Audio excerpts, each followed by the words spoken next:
Entonces, la explicación que se ha dado en su devenir ha hecho una historia de los libros de Tomás de Vilanova, y también en el flyer nos hacía una reflexión sobre el proceso histórico, y todo cuanto hemos tratado nos estamos refiriendo justamente, y ya se ha dicho, que el proceso histórico nos señala y nos ubica que somos un ser social, que actuamos por conciencia social. Se ha hablado de la izquierda, se ha hablado de la burguesía, y yo creo que cada trabajo que se ha hecho ha sido interpretar lo que son los movimientos sociales. Incluso hemos pasado por Perú a tratar del conflicto armado. Y qué bueno que la nuestra historia que ha podido visualizar otra realidad, porque la realidad que hemos conocido como peruanos ni siquiera se llama un conflicto armado, ni una guerra popular, ni una guerra cruenta. Hay una verbalización que solamente está sujeta a lo que enmarca y etiqueta el capitalismo. Porque las terroristas, punto. Exacto. Pero yo estoy haciendo mis ejercicios para no verbalizar esa palabra, porque son guerrilleros, son luchadores y que se insurgieron, pero producto de una conciencia. Y se ha hablado de una transformación. Todos estos mecanismos que se ha ido señalando es en base a una sola cosa: transformar nuestra realidad. Estamos ahí los dos lados. Nosotros estamos del lado del pueblo, no de la burguesía. La burguesía, ya lo dice, es un gobierno sin razón. Eso es muy claro que se define así. Ha sido muy, muy, muy puntual todas esas situaciones. Yo me llevo, sinceramente, una gran reflexión y siento que tengo una sintonía de lo que pienso, de lo que siento, y celebro esta disertación que ha tenido, estos conceptos. Y sobre los intelectuales, como ya hemos llegado a Marx, los intelectuales definen perfectamente que son los que más escarbarán y preguntarán cuando hablemos de un manifiesto comunista, por ejemplo, cuando estudiemos al marxismo, cuando estudiemos por qué nos abocamos en marxismo histórico, el marxismo dialéctico, y por qué tenemos las contradicciones y por qué tenemos que hacer una gran transformación. Ellos son los que harán muchas preguntas, ellos son los que más revisarán.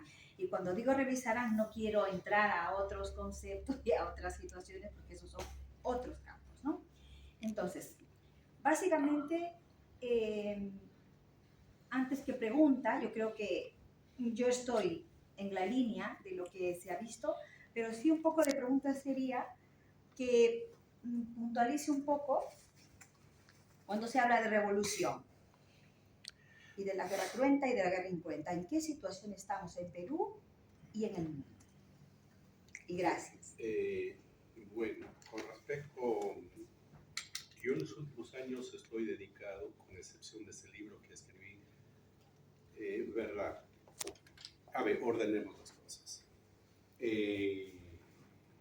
Después de 40 años de haberse iniciado la guerra en Perú, y después, desde mi punto de vista, después de 20 años de haber sido derrotada, pensé que es el tiempo prudencial como para ver a la distancia este fenómeno. Pero hay que tener en cuenta que todavía el tiempo histórico es muy corto, porque hay una entrevista a Deng Xiaoping y le preguntan: ¿qué valoración tiene usted de la Revolución Francesa? Entonces él dice: de todo han pasado 200 años. ¿Qué valoración? Ha sido ayer. Entonces, en la historia muchas veces necesitamos más tiempo. Lógicamente caemos en la coyuntura, y en el caso concreto peruano ha sucedido todo en el mundo. El vencedor es el que etiqueta. Ellos vencieron, el orden venció, las clases dominantes, pero no solo peruanas, ahí metió la mano todo el mundo, comenzando los norteamericanos, los alemanes, todos metieron la mano para evitar que ese movimiento siga desarrollándose. Ganaron. Y al ganar, lógicamente, quien cuenta la verdad es el vencedor. Entonces nos han contado la verdad de los vencedores. En el libro trato no la verdad de los vencidos, porque deben escribir ellos su historia, los que fueron vencidos, y eso hay que reclamarles que escriban, que hagan un balance. Sí, hay un libro. Qué bueno, no lo conozco, y yo he tratado de hacer un poco equidistante de los fenómenos después de 20 años y desarrollar este trabajo que, bueno, sería bueno que se lea y discutir eso.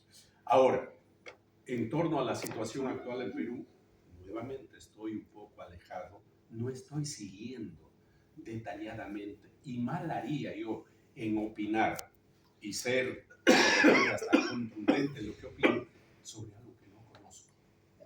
Estoy un poco alejado, por lo tanto, no puedo opinar sobre Perú.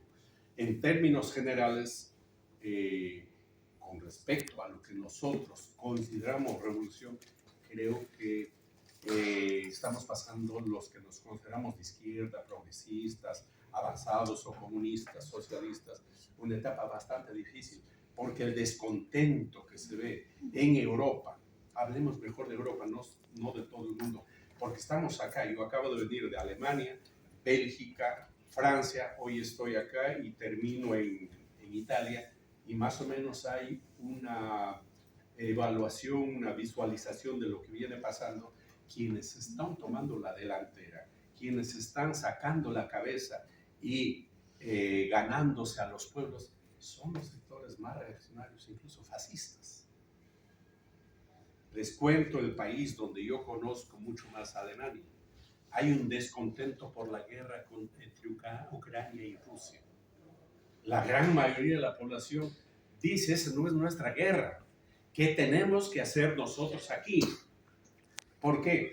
Porque todos los productos han subido y mucho dinero está mandando, después de Estados Unidos es Alemania, está mandando a Ucrania. Y la gente se pregunta, ¿y nosotros en qué queda? ¿En qué quedamos? Estos son candil de la calle y oscuridad de la casa. Entonces hay un descontento en muchos niveles, en muchos aspectos. Porque alguien tiene que pagar la guerra. ¿Y quién va a pagar las consecuencias de la guerra? Los pueblos. No van a pagar los grandes burgueses. Al contrario, la empresa de metal que produce armas están ganando lo que no han gastado, lo que no han ganado en los últimos 30 años, están ganando en los últimos 2 años. Porque les interesan las guerras. Porque es lógico y es natural. Si nosotros somos la industria de armas, ¿qué tenemos que hacer? Organizar guerras para que nuestro producto salga. No hay otra manera. Porque si no hay guerras, nos estoqueamos y nuestras armas ya entran en desuso. Por eso hay que armar guerritas acá, allá, es decir, en distintos lugares. Entonces, se ve que hay un sector descontento, pero ¿quién es el que está canalizando ese descontento popular? No es las posiciones, los sectores de izquierda, porque las posiciones, los sectores de izquierda están prácticamente controlados, y no nos olvidemos, Europa son vasallos de los norteamericanos. Europa no tiene un plan propio, no tiene un proyecto propio. El profesor dijo, perdieron la Primera Guerra, perdieron la Segunda Guerra. El último gran proyecto europeo ha sido del nacionalsocialismo y perdieron. ¿Y quiénes ganaron? Porque en esa guerra perdió la Unión Soviética 20 millones de seres humanos y hasta hoy no se recupera. Los únicos que ganaron fueron los norteamericanos. Y ellos son, por eso ellos se han dado el lujo de imponer ahorita esa guerra con Ucrania. El discurso en Francia, posiblemente en España y en todo en el mundo occidental son los 4 puntos que repiten los norteamericanos. Por lo tanto,